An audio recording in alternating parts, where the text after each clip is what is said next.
शशि बाबू लंदन वाले बरसों से रहते तो ये लंदन में है, लेकिन इनके दिल में आज भी हिंदुस्तान बसता है। और ई हमन उनका नलायक बेटवा विजय बाबू। सर आपसे ज्यादा नशा तो तुम में है।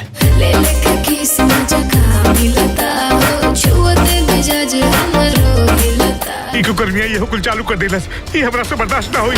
चुम के उठ लिया तो लहगे की जान मीठा पान खैनी जी।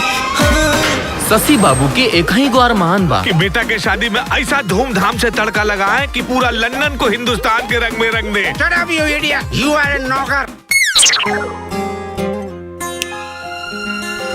जब दिल में ऐड कर लिया है तो अपनी फैमिली में भी ऐड कर लो। कैसनी बीमारी दिहला सब नींद चैन ले लिहला रे पिया। बेसुध बेबस बेजान भइल हमर नब्ज नब्ज बेईमान भइल लागे भइनी रोगिया। मद मस्त मलंग भइल मन जोगिया। जिस व्यक्ति को मेरे बिजनेस की कदर नहीं है उसके लिए यहाँ पे कोई जगह नहीं है।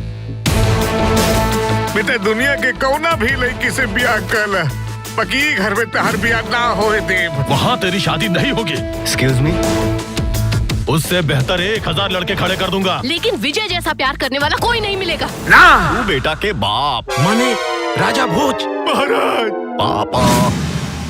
मुझे ये प्रस्ताव स्वीकार है। तेरा मिलना ही सब कुछ, न कुछ पाने को बाकी है।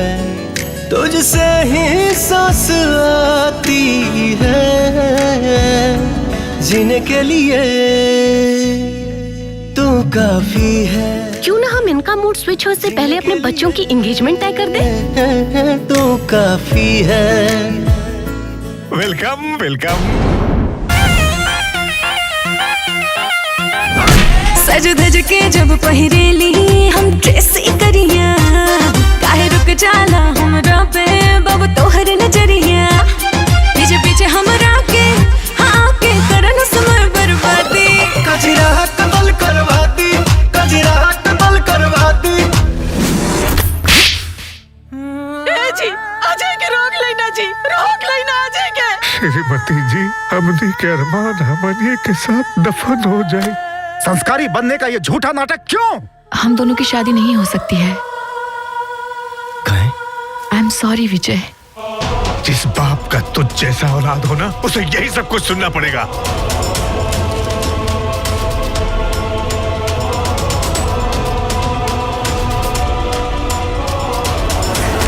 बच्चा लोगन के परवरिश लंदन में कैदी और उम्मीद श्रवण कुमार के।